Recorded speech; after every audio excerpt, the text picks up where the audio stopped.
그다음에 헬기에 의한 사격이라든가 이런 것들을 우리가 다시 깨끗하게 좀 정리를 해야 되지 않을까. 그래서 사실 헬기 사격이 중요한 이유 중에 하나는 당시 발포 명령자에 대해 논란이 있잖아요. 누군지 모르니까.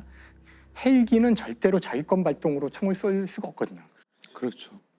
누가 헬기를 위협할 수 있겠어요? 그러니까 이제 그래서 이건 이제 굉장히 중요한 증거가 될 수 있고요. 저희가 오늘 이제 갔다 왔던 전일 빌딩이라고 지금 있는데 전일 빌딩 245라는 이름이 그렇죠. 여기가 그 말도 안 되는 헬기에서 발포를 했던. 여기 보이세요? 이런 거? 저기랑 아 저기 있네요. 저기. 비슷한 흔적들이 보이네요. 야 저기다가 이쪽에서 전쟁 시에나 하는 일인데 헬기에서 발사한다는 거는.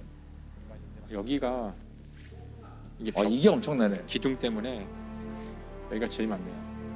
아 여기 엄청나게. 네, 일로 와서 지금 보여요. 와.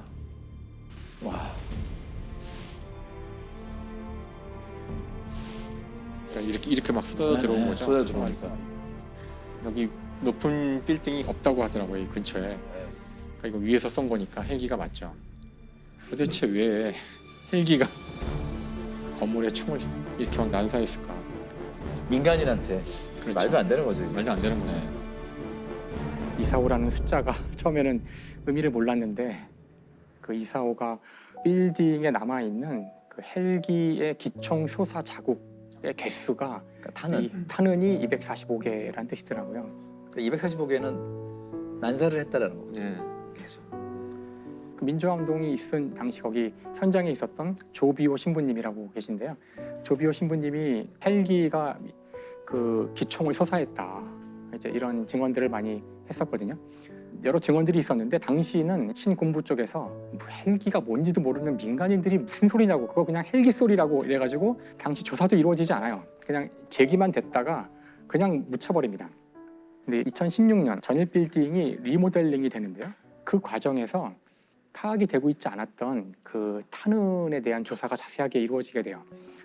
국립과학수사연구원이 총탄 흔적은 헬기 발포에 의한 것이라고 결론냈습니다.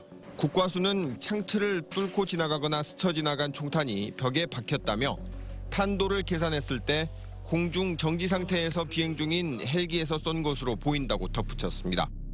각도 같은 것들을 조사해 보면은 총알이 날라온 위치는 건물로부터 대략 한 50m 떨어진 지점에서 높이 28m, 30m 위에서 쏜 거예요. 안에서 쏜 것이 아니라.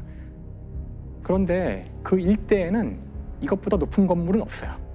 이 건물보다 30m 정도 높인 위에서 이런 각도로 쏠 수 있는 비행체는 헬기밖에 없다는 거예요. 그럴 수밖에 없죠. 2018년 2월 국방부에서 헬기가 광주 시민을 겨냥해서 실제로 사격했다는 것을 이제 인정했죠. 특히나 이제 여전히 풀리지 않는 이제 미스터리 중에 하나가 바로 그 5월 21일 집단 발포를 명령한 사람은 누구인가? 97년 이후에 발포자에 대해 새롭게 알아낸 사실이 몇 가지 있어요. 당시 이제 이군 사령관이 5월 23일 그 전두환에게 보여준 문서가 있는데 그 문서에서는 진압 작전에 대한 제안을 하는데 그것에 대해서 각하께서 굿 아이디어라고 하셨다. 당시 이제 증언에 따르면 이 각하는 전두환이다. 적어도 이제 충정 작전, 그러니까 진압 작전을 동의했다는 거는 이제 기록에 있는 듯한 거죠. 그 어떤 자료가 또 발견됐냐면은 광주의 경찰이 7공수여단의 그 사령부에서 일어나고 있는 일을 이렇게 와서 참관하고 그랬대요. 참관하고 돌아가서 쓴 서류에 남아 있는 건데 일종의 그 정보 보고서 같은 거군요. 그렇죠. 예. 제3공수여단의 그 작전 본부죠. 거기에서 진돗개 하나가 발령되었다는 이야기를 들었다는 거를 보고 와서 이렇게 기록을 한 거예요. 네. 진돗개 하나가 발령되면은 기본적으로 실탄이 지급되고 다음에 그 자위권 발동할 수 있는 상황이거든요. 그래서 현재 이제 그 발포자에 대한 증거가 하나도 없었는데 이제 두 가지 정도가 현재 나온 상황이지만 누가 그런 무지막지한 그런 지시를 내렸는지 더 많은 조사가 있어야 되겠죠. 그래서 역사에 기록을 해놓을 필요가 있다고 생각해요.